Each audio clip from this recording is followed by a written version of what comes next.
Excellent. Wonderful. Michael, thank you so much for joining us. This is Irene Kashansky here. For those of you who don't know me, I am with Keller Williams Portfolio Realty. I'm the education chair for our office, for our market center, and the education coordinator on the Agent Leadership Council. So thank you very much for joining us. This is great. We've got quite a cross section of people here. Michael, thank you for giving us your time and sharing your wisdom. I will let you do the introductions and give you the floor. Okay. Excellent. Well, thanks for having me, Irene. I really appreciate the opportunity, and thanks everyone for joining in. I'm going to be talking about second suites and basement apartments today. But I usually, when I do this in person, I love questions and I love interacting with the crowd. So it's a little more difficult with Zoom, but feel free to put questions in the chat, and maybe Irene and Andy, you can help me look at those and point them out if we have any. And of course, at the end, I'll be looking back and trying to take any questions. And of course, you can turn off your mic and ask me anything there. So a little bit about me. My name is Michael Schmidt.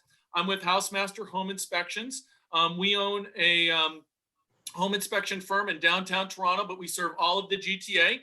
We do home, condo, pre-listing inspections, as well as commercial, mold, asbestos testing, radon testing. So if you have any of those needs, please reach out.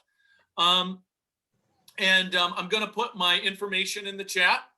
Right now, we are running, for those people in attendance, if you email me today or even tomorrow, I will give you $50 off your next home inspection or $25 off your next 2 condo inspections. So please reach out by email and I'll send you the details on that.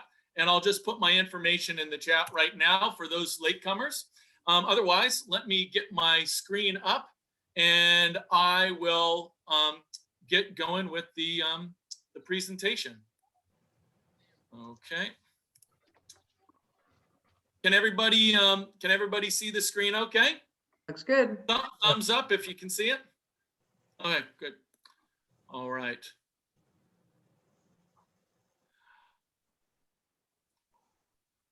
So yeah, again, there's my information, but I pasted it in the chat. This presentation was designed to be in person. So there are some things that I'm going to skip over to just make it a little bit shorter for Zoom, but I'm going to stick to the most pertinent stuff, the stuff that most people find most interesting and necessary. We're going to be talking about what a second suites are. I'm going to jump through the hoops because I find that basic process and the hoops are a bit tedious and not something that is really needed. But then we'll get into why make it legal, the basic requirements, which is what most everybody is most interested in, and then briefly, some other considerations if you're building a second suite or advising your clients, and then some resources that you can turn to learn more. So what is a second suite? Second suites go by many names: a basement apartment, an in-law suite, nanny suite, granny flat. The technical term is called an accessory dwelling unit. But maybe most commonly, the catch-all is known as a second suite. In other words, it doesn't need to be in a basement. You can have a second suite above, and now you can have the laneway houses or the garden suites. A second suite, however, is not a duplex.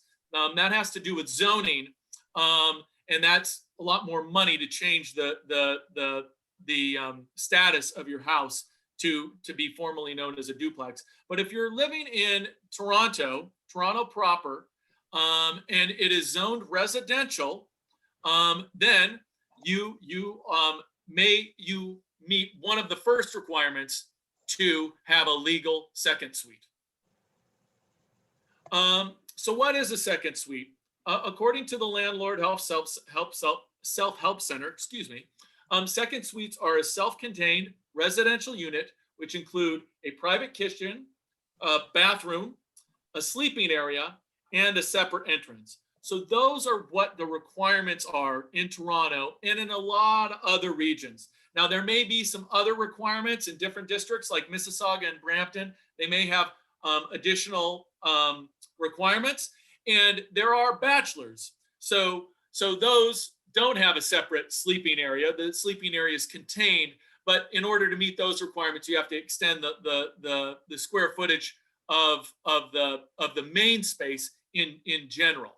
But this is basically what a second suite is. And if you don't have these, you probably don't have a second suite.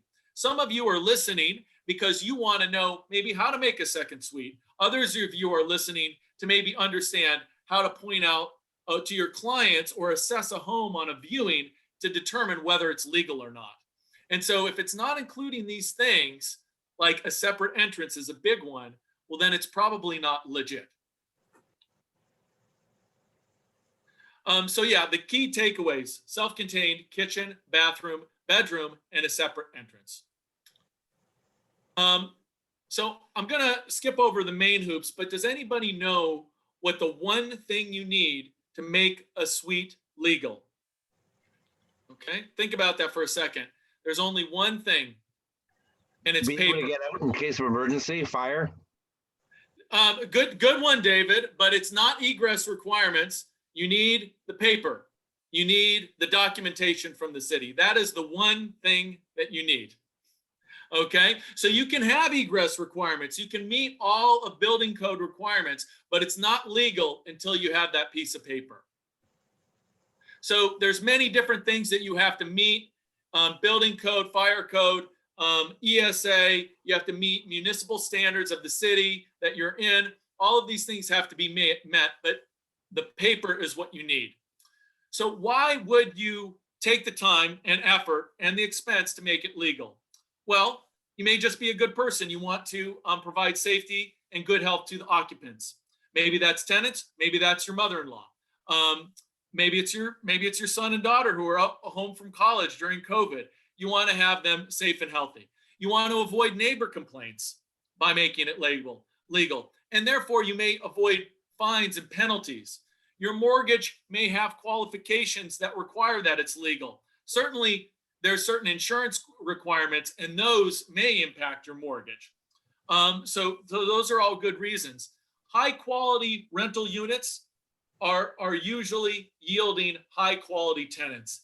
If you have a legal suite, you've had to meet certain requirements that make it higher quality than many, and therefore you may be getting a higher quality tenant. You'll have full disclosure at sale. You can see down there at the bottom, seller and agent do warrant retrofit status of a basement apartment. That's a bit of a joke there. You know, you've never seen that before, but you could put that in there if it's legal. And then you potentially win a higher price at sale. I'm interested in coming back to that one at the end and figuring and hearing what other people think about that. Some people think that it does yield a higher sale price, and many people have said that, especially in the outer boroughs, whereas in Toronto, some people are on the fence. Some say yes, some say no, but I'm interested in what you guys think. And then it reduces your overall liability by making it legal. To David's point, if you have proper egress requirements, you meet fire code. If there is a mishap, then you know you're covered because you followed through with all of your requirements as a landlord. So what are the basic requirements? And this is the stuff that most people are really interested in. So believe it or not, it has to be 5 years old or older. That's arbitrary, but that's true. That's written into the law. It needs to be a fully or semi-detached home. In some cases, it can be townhouses. As I mentioned, in downtown Toronto, it's my understanding that even townhouses, as long as they're zoned residential, if they meet the other requirements, they can be considered for a legal second suite. Whereas townhouses in other parts of the GTA may not be allowed, say in Brampton, for example. It needs to be self-contained. So we discussed that at the beginning. Kitchen, bathroom, bedroom, separate entrance, okay? And the second suite generally needs to be smaller than the primary residence, but there may be additional rules in some cases. In Toronto, I think that it just has to be smaller, period. In other places, I think Mississauga, they have a percentage. And in Brampton, you have to have it be smaller at a certain percentage, but then it also, if I understand correctly, it also has to be a minimum of 650 or maybe 750 square feet or more. Well, I can tell you that in downtown Toronto, a 750 square foot basement apartment would be quite large. So those, certainly we don't have those requirements in Toronto. So it depends on the area that you're in. And as you move forward with a project, or your clients do, you may, you definitely want to seek the help of a qualified contractor, but even more specifically, someone who has experience working in this field, building these secondary suites. So additional basic requirements. The facade cannot be significantly altered. So you'll see in this photograph, there's two pictures on the left and two pictures on the right. So the ones on the left, those would be ones where you're not changing the facade. So you can see a bank of 5 mailboxes, but only one front door, okay? So that may have been a single family home that they cut up and added a vestibule where you walk in the front door and then you go to different areas of the home. But there's 5 units there. They may have a side entrance. Again, that doesn't change the front facade. So that would all be okay. You would not have to get additional permitting or ask for special permission. On the right-hand side, however, those two examples, you would need to get special permission unless they were pre-existing and have been grandfathered in. So at the top, you'll see the two doors side by side. If you had a home that you bought and it had one door, but then you decided you wanted to alter it and add a second door, so 2 staircases side by side or something like that, or 2 doors side by side, that would be considered changing the facade and changing the character of the neighborhood. That's not allowed just out of the box. You would have to go and seek special permission from the city and probably have some kind of hearing where your neighbors could come and tell you why they don't want you to do that. Similarly, while you would be allowed to put a subgrade entrance, say on the side of the house or at the rear of the house, when you add it to the front, again, that is changing the character of the neighborhood. Now, this is a very elegant design and something that I'll explain to you in a bit, something that goes to David's point. However, just out of the box, you would not be allowed to dig a subgrade entryway without special permission, okay? Parking requirements. Now, for those of you who have started to see laneway suites pop up in your neighborhood, you probably know that parking is getting to be a premium, getting to be at a premium. So in Toronto, they don't care about parking. They're just like, hey, people go park on the street. If it fills up, that will make people buy less cars and drive the subway more. And ultimately, that probably is better for the city as a whole. But if you get outside of Toronto, there are going to be parking requirements. And so you're probably going to have at least to have 2 mandatory parking spots per suite. So you have the main suite for the homeowner, so 2 parking spots there, and then the secondary suite will probably require at least 2 other parking spots. And those cannot be in tandem, okay? So lined up one behind each other. In other words, the tenants shouldn't have to wait for the owner to move out of the driveway to move their car and vice versa. So in this case, this diagram, you can see that there's 2 parking spots at the back, but the other 2 ones are in tandem in the driveway. That wouldn't be allowed. You'd have to maybe create a parking lot in the backyard, or maybe do a parking pad down at the front of the home in order to provide additional parking spots. So keep that in mind while you're looking for properties, that there may be parking requirements that you'll need to do. So this is a bit difficult to explain in detail.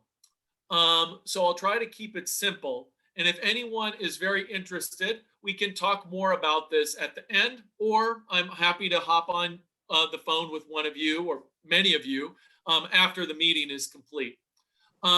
Basically, if your property that you're purchasing or that you own was built before 1995, in other words, before the 95 legislation, and all the suites meet fire code requirement, then it may be considered legal non-conforming. If your suite is legal non-conforming, all of the other stuff that I alluded to at the front, meeting building code, meeting electrical safety, meeting municipal standards, you don't need to follow those, okay?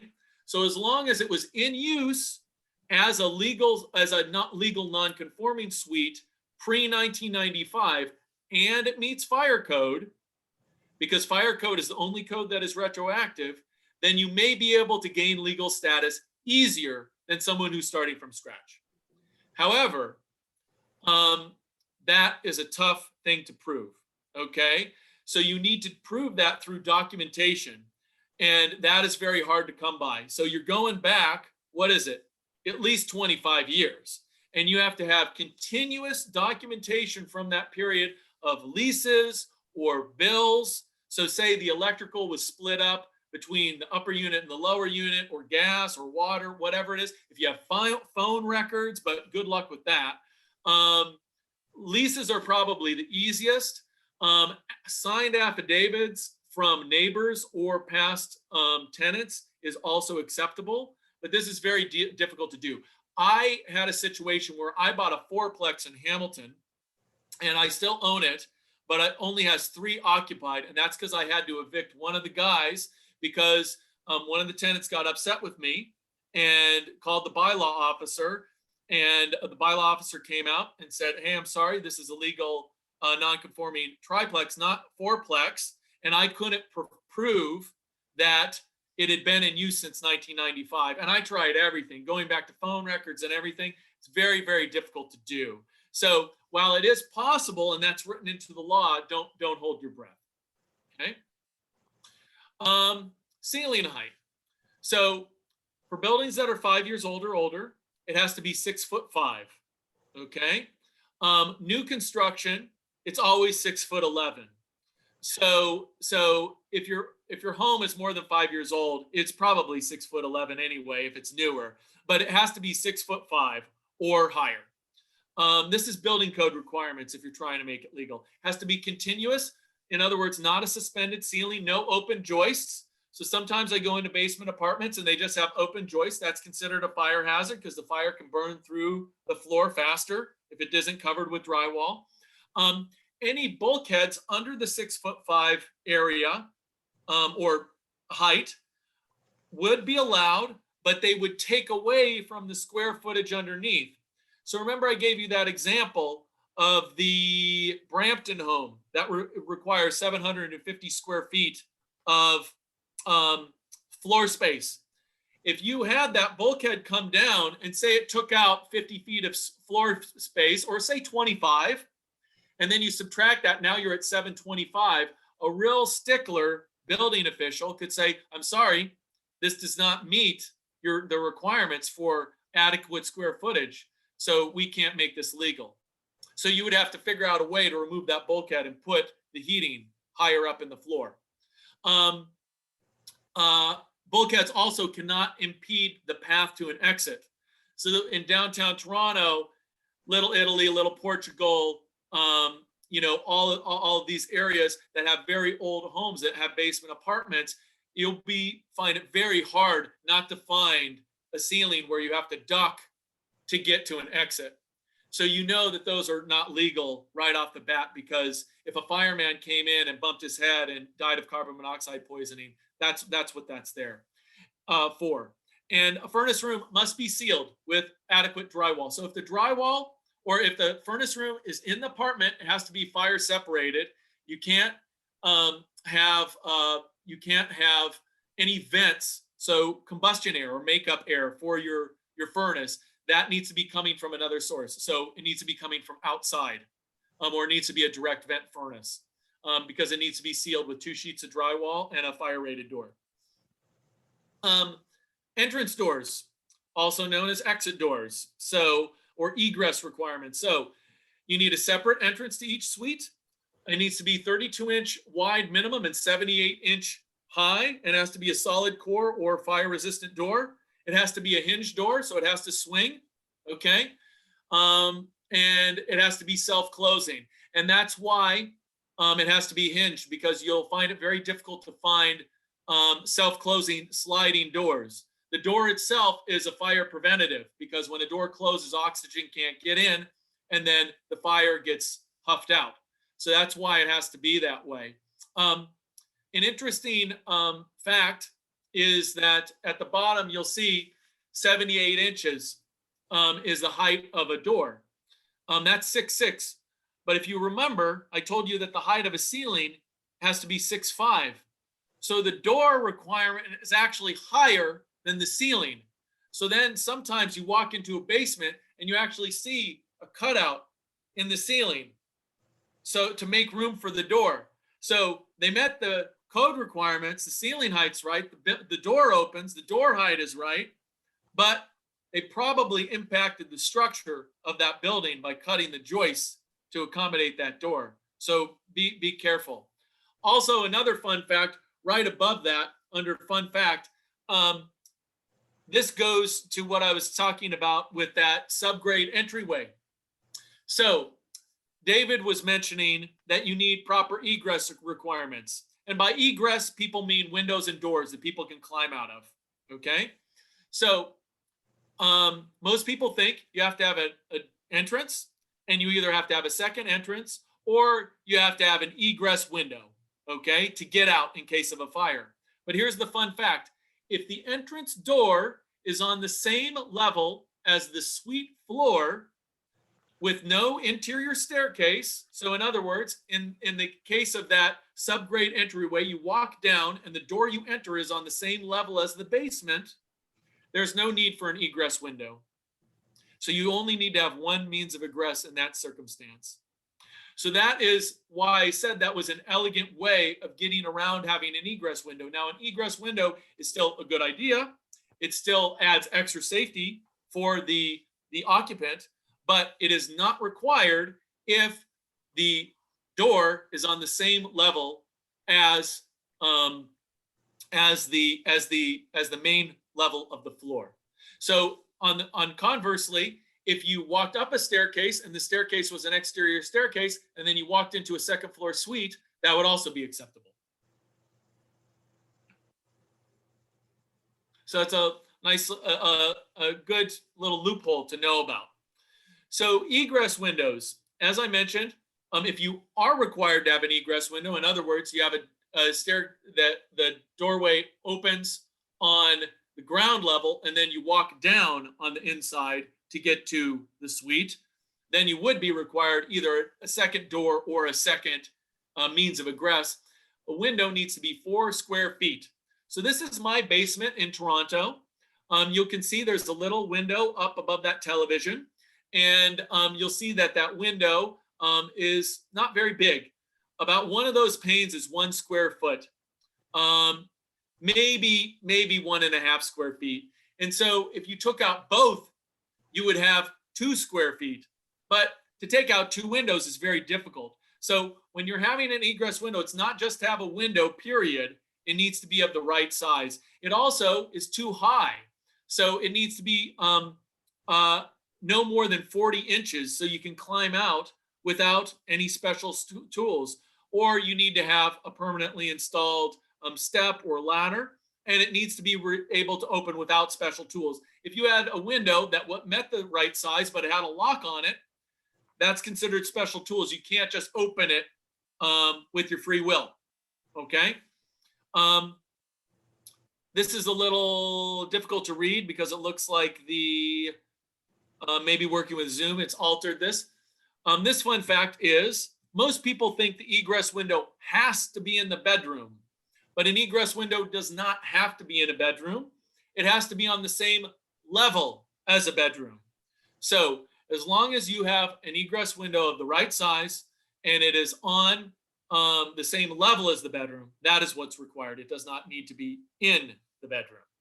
And if it is elevated, so say your bedrooms are, second or third floor, the egress requirements are actually larger. Then you have to have 6 square feet of square footage, and that's to allow a fully garbed fireman to come in through a ladder. I'm not going to get into this too much. I feel like this is convoluted and a little bit difficult to explain, not in person without props. bottom line, if you have a window well, your window needs to be even bigger. Okay. There's glazing requirements. So not only do you have to have egress windows, you have to have a certain amount of light that comes in to the building. So this is what's required. You could get shut down if you don't have enough windows. Sometimes you go into basement apartments, no windows at all, like maybe one in the kitchen. They could shut you down just for that and ask you to require more window, ask you to add more windows. Bathrooms. Each suite must contain a complete bathroom. So a complete bathroom means a toilet, a sink, a bath or shower, and a door, and either a window or a bath fan. And it has to be GFCI protected with its electrical, and it now has to meet clearance requirements for people with disabilities.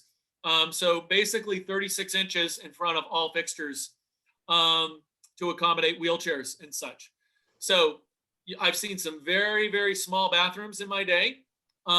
You'll see this one. This is one that I came across in Roncesvalles. So you can see that does not meet any of those requirements. And you should not have the bathroom in the furnace room. As I mentioned, the furnace room has to be separated from the suite entirely. This is just a bad idea for a number of reasons. The moisture from the shower is going to damage the furnace itself.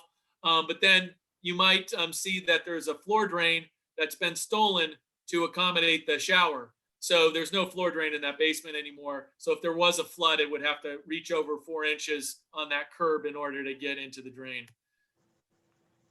Stairs and railings are the low-hanging fruit for building inspectors. And by building inspectors, I don't mean home inspectors. I mean building inspectors. So the people from the city who are verifying your project. If you have staircases without landings outside of doors, they're going to ask you to put that in or reverse the swing of that doorway. If you have 2 steps or more on the interior, you're going to need a handrail. If you have 3 steps or more, you're going to have a handrail on the outside. All elevated surfaces need to have proper guardrails with proper picket spacing, no more than 4 inches apart. They can't be climbable. And it has to be a minimum of 36 inches to 42 inches, depending on the height. And as you go up, it gets higher. So when you get to say like really high places, you've probably been at some condos in downtown, you'll have railings almost coming up to your chest. And that's because of the height requirements. And exits must be lit. I think I mentioned that some tenants got mad at me, and that's one of the things I had to do was install automated lighting in some of my exterior staircases so that lighting came on in the middle of the night if someone was on the stairs so they didn't trip and fall. So here's some examples of stairs and railings. You'll see my neighbor over here. He has this really ugly railing with that's all checkered. And you can see that that's climbable with little fingers and toes. So a kid could climb over that and fall down. And so he was selling his house, and the building inspector said that he had to change that, or they wouldn't close the permit on this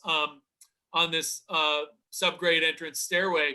And so the very elegant, and I say that facetiously, solution for this was that he just took plexiglass and he wired plexiglass on one side of that checked fence. And so little fingers and toes couldn't get through it anymore because there's actually plexiglass there. But if you look up close or you live next to the guy, it's completely hideous. But it worked for the building inspector. So fire separation, as I mentioned alluded to earlier, fire code is the only code that is retroactive. So if you are legal non-conforming, you still must meet fire code.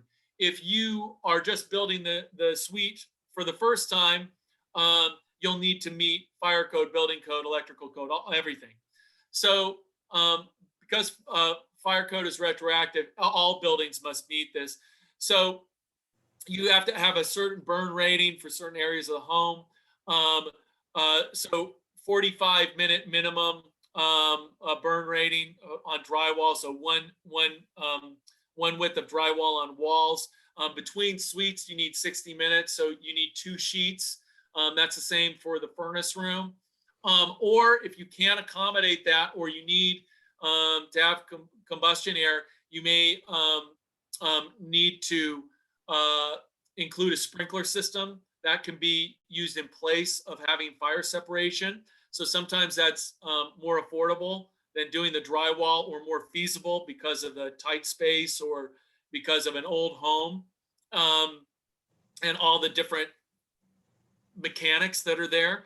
And in some cases, particularly if you had ductwork or combustion air, makeup air coming through a unit itself, you'd be required to put in induct smoke detectors or carbon monoxide detectors in order to protect your tenants and your occupants. Okay. So smoke and CO alarms, there's far too many requirements to cover here. The big thing to keep in mind is that building code and fire code are different, and they both include requirements for smoke and CO alarms. It seems that Toronto appears to favor fire code. As I mentioned, fire code is the only code that's retroactive, and fire code is less strict than new building code requirements. So if all you have to do is fire code, building code requirements are not required. You should be expecting to put 1 smoke alarm on each level and in each bedroom. Well, actually, that's building code requirements. So that's what you should do.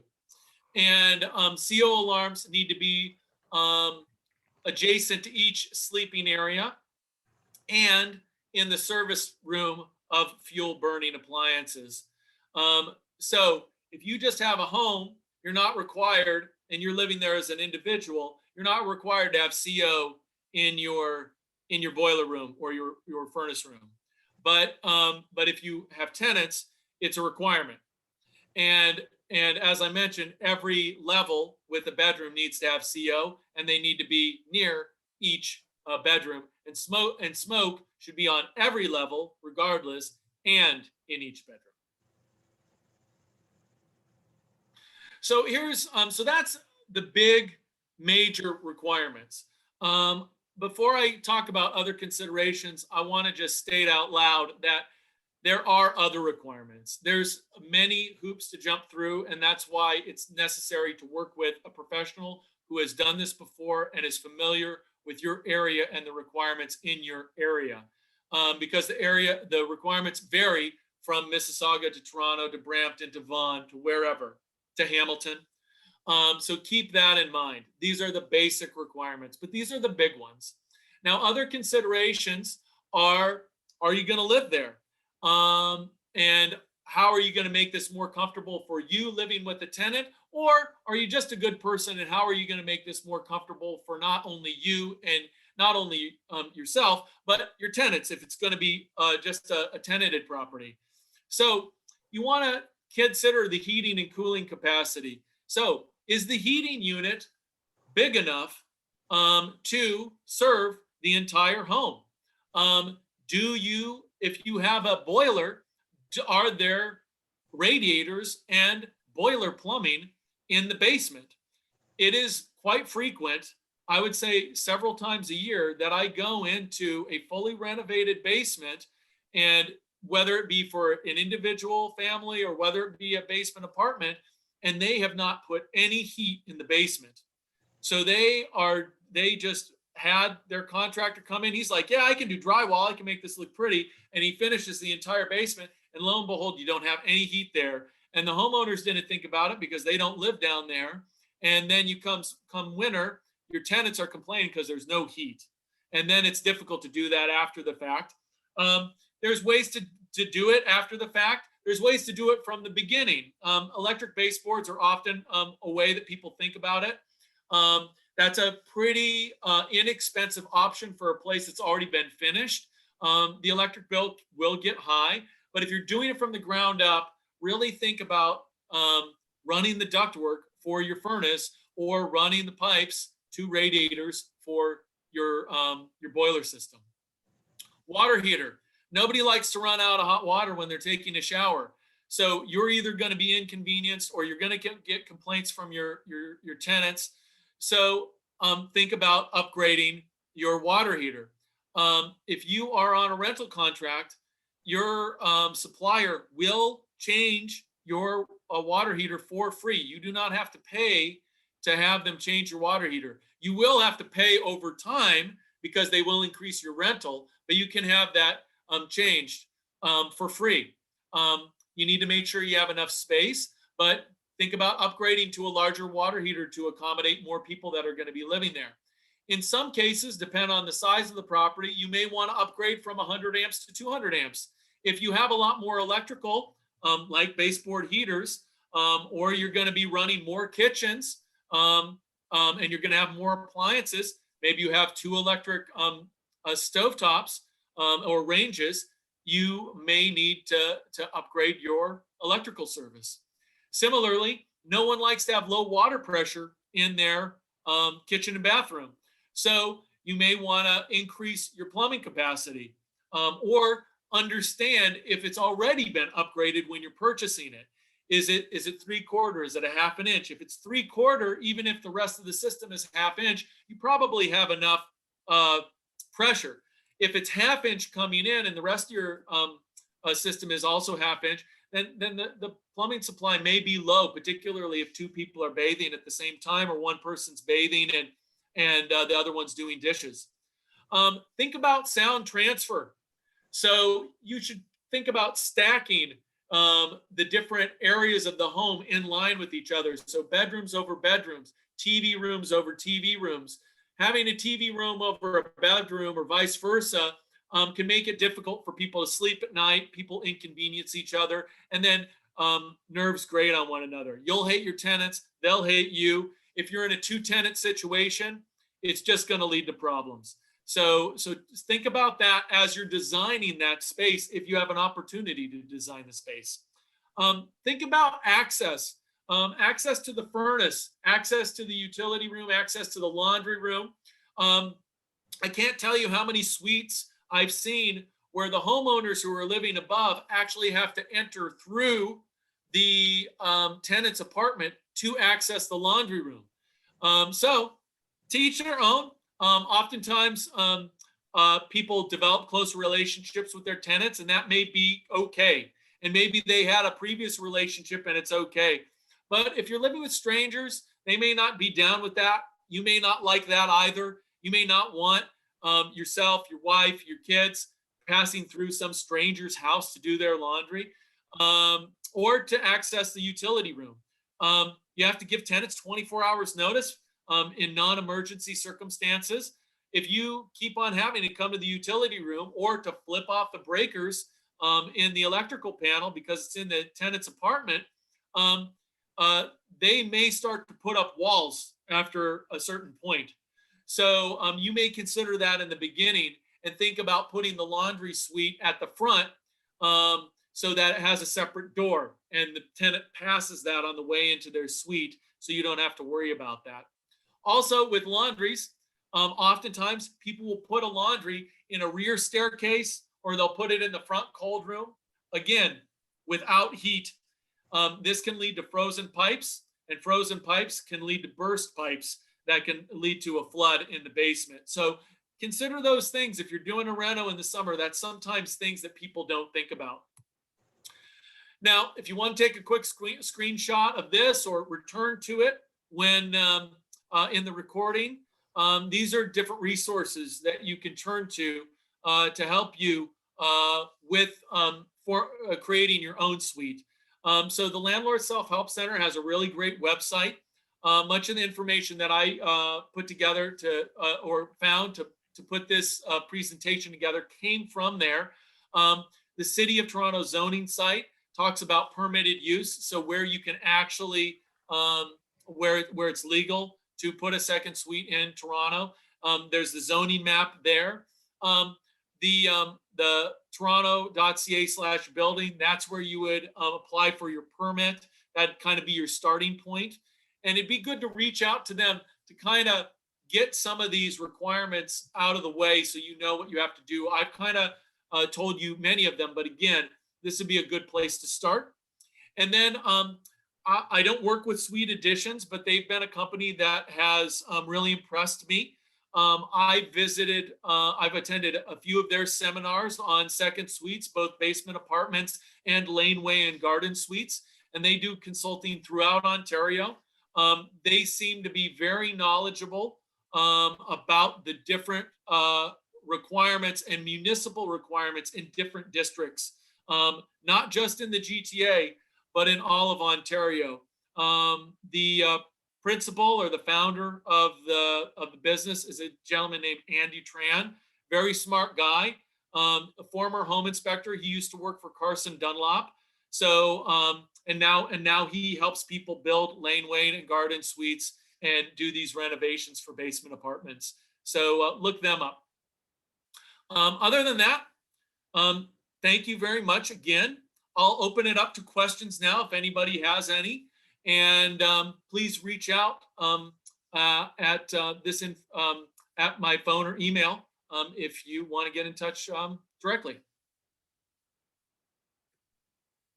Michael, thank you so much. Before we sign off, does anybody have any questions? That was a lot of information. I'm actually going to have to go back and rewatch this so I can make better notes.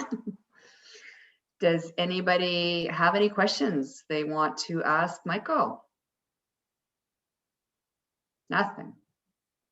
Look at how thorough you were. As you guys are maybe thinking it over, I'll just remind you, if you want $50 off your next home inspection or $25 off your next 2 inspections, I just put my information in the chat again, and feel free to send me an email, and that'll be a way that I can stay in touch and send you the information about those discounts. I'm reading through the chat right now. Okay. Lots of thank yous. Oh yeah, thank you guys. I see one about 5 years. I don't see much more than the 5 years. So there is that question. So in order to have a second suite written into the bylaw or written into the provincial law, is that a home must be 5 years or older before you can have a legal second suite.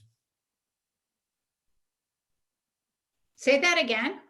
It has to be. So it's written into the provincial law that dictates the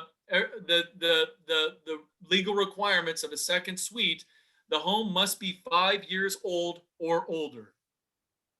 So there's a lot of new homes that are being built, and they're being built with the intent of having that second suite there. So are you saying that it won't be legal for 5 years, or that would have been maybe approved? That's what I'm saying. Yeah. Michael, I know you mentioned that was arbitrary, and it does really sound and feel very, very arbitrary. Do you know how that came about and why? I mean, you'd think if something was newer construction, then everything would be in positioned better to have a real proper apartment. Yeah, I can't tell you why. I can't tell you why. I just understand that is the case, and that's what's written into the law. Now, let's face it. I have seen these, and I have inspected them, and I understand that my clients have full intention of occupying that immediately. In fact, well, I shouldn't say too much, but I actually know a very reputable builder that constructed one of these with that very intention. But my understanding is that is the way that the law reads, and that until it reaches that 5-year mark, it can't be considered a legal second suite. You may be able to use it as an in-law suite, okay? So that's different. You're not renting it. That's considered like part of the family or whatever. But that's why people kind of skirt around a legal secondary suite and might call something an in-law suite. But that, while it may meet all the other requirements, it actually can't become a legal suite and get that piece of paper that we talked about at the beginning until it's 5 years old or older. Strange. Yeah. All right. Well, Does anybody have any other questions about this or anything else home inspection related? you know what, you mentioned condo inspections, Michael. Are you finding those are more common now? Yes and no. So over the course of 2020, they grew in popularity. Now I do a fair amount of condo inspections anyway. My office is based in downtown Toronto, and they account for anywhere from 15 to 20% of my business, which is pretty decent amount. You know, I'm doing a couple of condo inspections a week. But they kind of grew in popularity over the course of 2020, I believe, as buyers had the upper hand, essentially, you know, and they were able to include more conditions and have more time. And also, you know, condo prices have risen. So people want to make sure their investment is secure. This month, winter is always a very popular month for condos because it seems there's more condo sales than home sales in the wintertime. But I would say in February, not as many. So I don't know if that's an indication of less sales or more competitive market. Okay. What would you say? Would you say it's more competitive in condos now? Oh, I wouldn't say. I wouldn't say that. I mean, we're seeing condo sales certainly come back a little bit more this year than last year. But no, I don't know. I don't know if anybody would disagree with me. I certainly wouldn't call it competitive. It's just that, you know, for condominium buildings, I guess the question is, what is it that you want to inspect, and why do you need an inspection? I guess just the sort of internal plumbing and electrical, but it's just that you own so little else of what's around you. What is the point? Like, I guess that's the question. What's the point? What are you looking to gain? I'm glad you asked. I'm glad you asked. Well, first and foremost, so a condo inspection is less costly than a home inspection. And the reason is because we're looking at less and it takes less time. But there's still a lot of valuable reasons to do a condo inspection. There's a couple that I'll just briefly mention. So I would say the big one that a lot of people are worried about is high-tech plumbing. And I think I mentioned to you, Irene, that I have a whole high-tech presentation. And yep. If you guys enjoyed this and you found it valuable, I have a whole presentation on high-tech that a lot of people find helpful when they're working with condos. So that'd be a big one. High-tech plumbing, if you're between a certain era, like 1995 to 2010, that's kind of the high-tech period. So getting that knowledge is important. The second thing is that if you're working with an older condo, particularly as people maybe move further out of Toronto, want more space, want some of those bigger units in Etobicoke, Mississauga, Scarborough, they're bigger, but they're older and they have problems. Oftentimes problems with heating and cooling equipment and with electrical equipment. So while much of it is common elements, there are some things that you bear the responsibility of.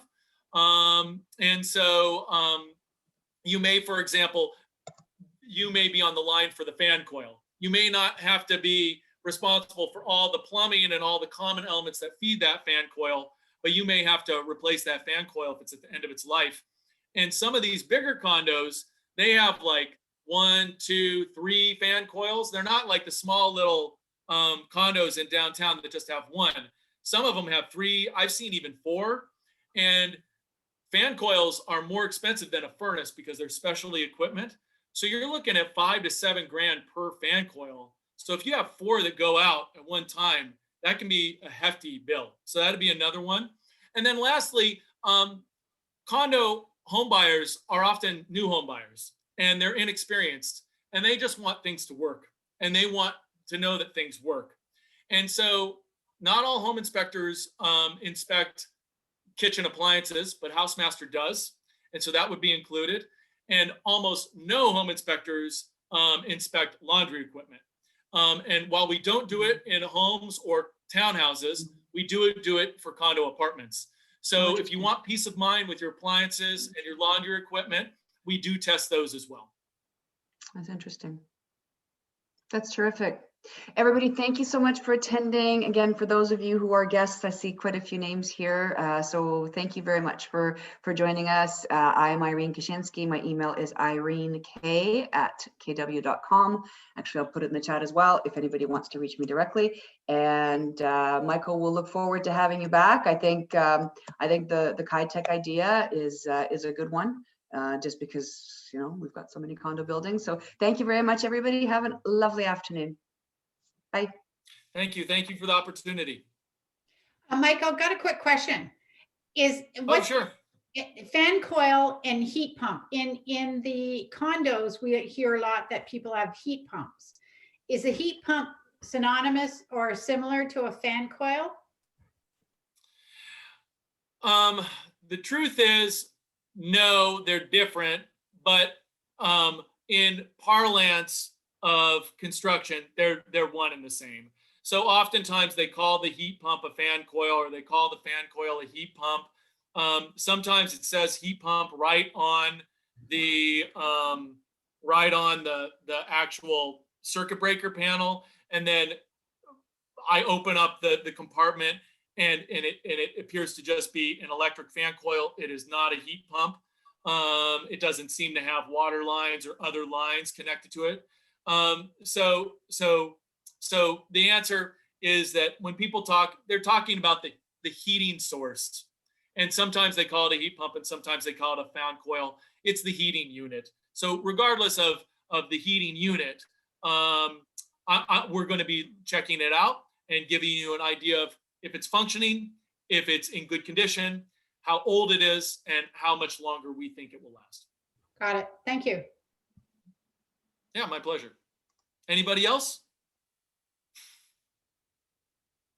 Okay. Well, thank you again. Thank you, Irene. Really appreciate the opportunity. You guys have a wonderful day. Okay, Michael, bye, everybody. One other question for you. What Oh, about sure. asbestos in older condos? What about asbestos in older condos? It's a good question. There's a lot of it out in Etobicoke. Yes. So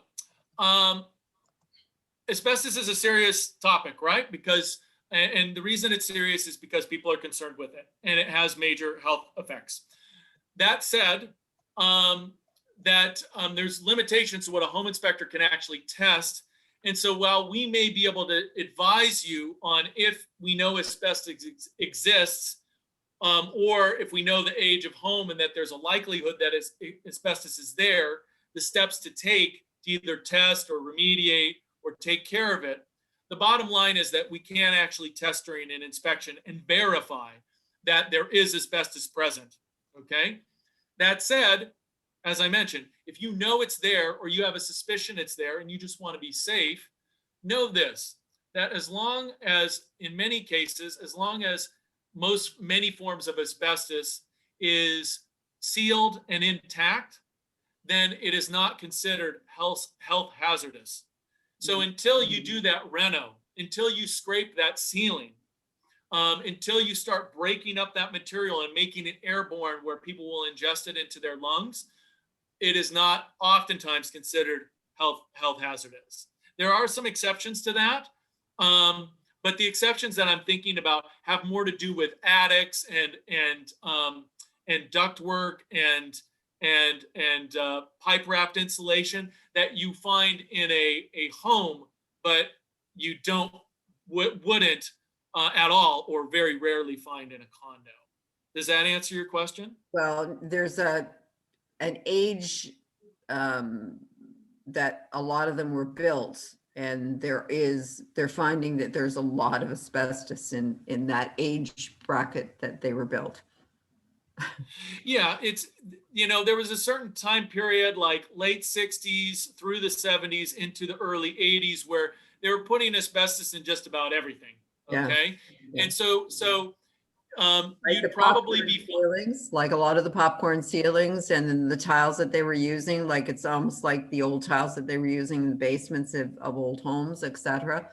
Those tiles, it's Yeah, exactly. There's certain ceiling tiles, there's certain floor tiles. I wouldn't say you find ceiling tiles in a condo so frequently, but popcorn ceilings definitely. Yeah. Sometimes flooring tiles in the laundry room.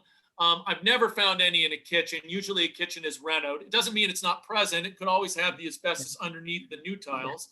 Yeah. But popcorn ceilings are a possibility. But again, if popcorn ceilings are intact and you're not planning on disturbing that or scraping those ceilings, you should be relatively confident that it's not a health hazard. Health Canada deems it safe until it gets broken down and it's airborne. And the same would go for 9x9 linoleum tiles that oftentimes had asbestos in them. So not always, but sometimes. What if, okay, if the building is like, say 40 years old and it's been painted over like a bazillion times, are they relatively safe? Even before they've had a bazillion times, they've been painted at least twice at original construction. So even then, that would be considered encased and intact. Okay. Now, granted, if you had someone who been painted a bazillion times and they decided to start drilling track lighting in there, or they hung a planter, like a hook for a planter, or they were like disturbing it and making it airborne, then yes, there is some potential risk there. If they wore a mask and they drilled something into it, would they be relatively safe? I mean, one light? Well, I would go out on a limb and say, even if they didn't wear a mask, they'd be relatively safe because the exposure would be relatively low. But if you're wearing a mask, it's wearing the right type of mask. Okay. So I wonder if I have it. No, I don't. It's in my car. Like a But I was going to ventilator. show you. But it's the pink filters. So the HEPA filter type of mask, like certainly a surgical mask or even an N95 is Right. not considered health safe for asbestos. You're supposed to be wearing a respirator with the HEPA filters. Okay. Okay. Just curious, because I mean, I'm coming across that a lot more in the older. Because Yeah, of like wanting larger buildings.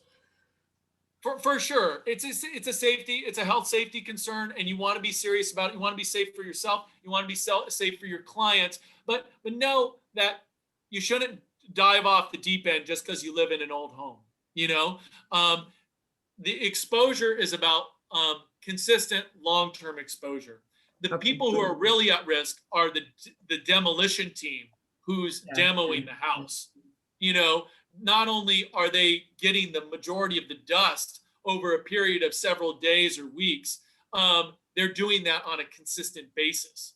Okay, so they're doing it not only at your house, but the next house and the next house and the next house. So a little bit there, while it's not risk-free, it's low. It would be low risk. Okay. But if you want it, you know, and you own the property, we do take samples, and I could take those samples for you. Okay. All right. Great. Thank you. Yeah, for sure. Anybody else? I think we're really done now. Okay. Great. Thanks very much, everybody. Yeah. Well, nice speaking with you, Leona. Take All right. care. Great. Thank you. Terrific. Thanks, Bye. everybody. We'll see you again.